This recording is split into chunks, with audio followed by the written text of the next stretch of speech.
Hi அழகே அழகு சீரியலோட episode தாங்க இன்றைக்கி பார்க்க போகிறோம். ஒரு வழியாக வந்து சுரேஷோட என்கேஜ்மெண்ட்டு முடிஞ்சிருது.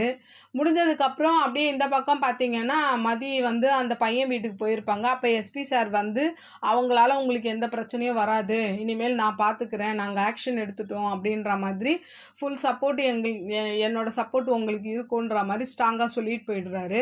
அப்படியே இந்த பக்கம் பார்த்தீங்கன்னா நிச்சயதார்த்தம் முடிஞ்சு வீட்டில் எல்லாரும் உட்காந்துருப்பாங்க. அப்போ எல்லாருமே சோகமாக இருப்பாங்க. அப்போ பாக்யராஜ் அப்பா அம்மா சொல்லுவாங்க, எவ்வளோ நல்லா நடக்க வேண்டிய நிச்சயதார்த்தம் இப்படி சோகத்தில் முடிஞ்சிருக்கே, வேலை கிடச்சிருமா அப்படின்ற மாதிரி சுரேஷை கேட்குறாங்க.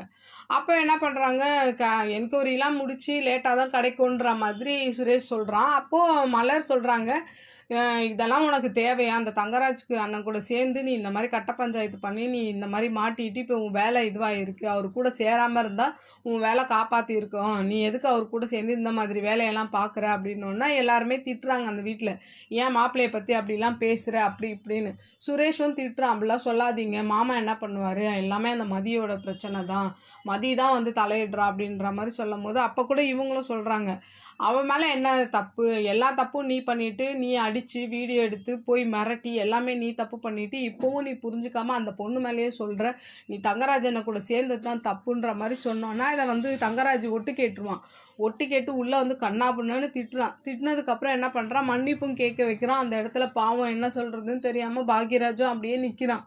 எல்லாரும் மன்னிப்பு கேட்க சொல்கிறாங்க, சுரேஷ் முதல் கொண்டு மன்னிப்பு கேளுங்கன்னொன்னே அவள் என்ன பண்ணுறா, கேட்டுடுறா. அப்படியும் அதுவுமே பத்தாம இன்னொரு தடவை என் கண்ணை பார்த்து மன்னிப்பு கேட்கணும், நீங்கள் அலட்சியமாக கேட்குறீங்கன்ற மாதிரி சொல்லி மறுபடியும் மன்னிப்பு கேட்டுட்டு என்ன பண்ணுவாள், ஒரு மாதிரி யாருமே இந்த வீட்டில் சப்போர்ட் இல்லையேன்னு வருத்தத்தில் என்ன பண்ணுவாங்க, மலர் வீட்டுக்குள்ளே போயிடுவாங்க. அப்படியே இந்த பக்கம் பார்த்தீங்கன்னா தங்கராஜும் சுரேஷும் வந்து என்ன பண்ணுறாங்கன்னா, தங்கராஜ் வந்து எஸ்பி ஆஃபீஸில் ஒரு ஆளை தெரிஞ்சவரை கூப்பிட்டு வந்து இதுக்கு பின்னாடி யார் இருக்கா, யார் கம்ப்ளைண்ட் கொடுத்ததுன்னு கேட்கும் போது அப்போது மதியதானே எல்லா உண்மையும் சொல்லிடுறாங்க.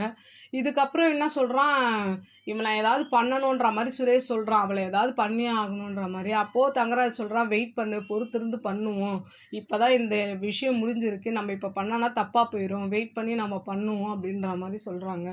அப்படியே இந்த பக்கம் பார்த்தீங்கன்னா இவன் மன்னிப்பு கேட்டால மலர், அதுக்காக வந்து இவர் அந்த சமாதானப்படுத்துறதுக்கு வராரு. எவ்வளோ சமாதானப்படுத்தியும் அவங்க வந்து கோவமாக தான் இருக்காங்க. அதோட இன்றைக்கான எபிசோடு முடியுது. இந்த சீரியலை பார்த்துட்டு உங்களோட கருத்துக்களை என்னோட கமெண்ட் பாக்ஸில் சொல்லுங்கள். என்னோட சேனலை சப்ஸ்கிரைப் பண்ணி சப்போர்ட் பண்ணுங்கள். நன்றி, வணக்கம், பாய்.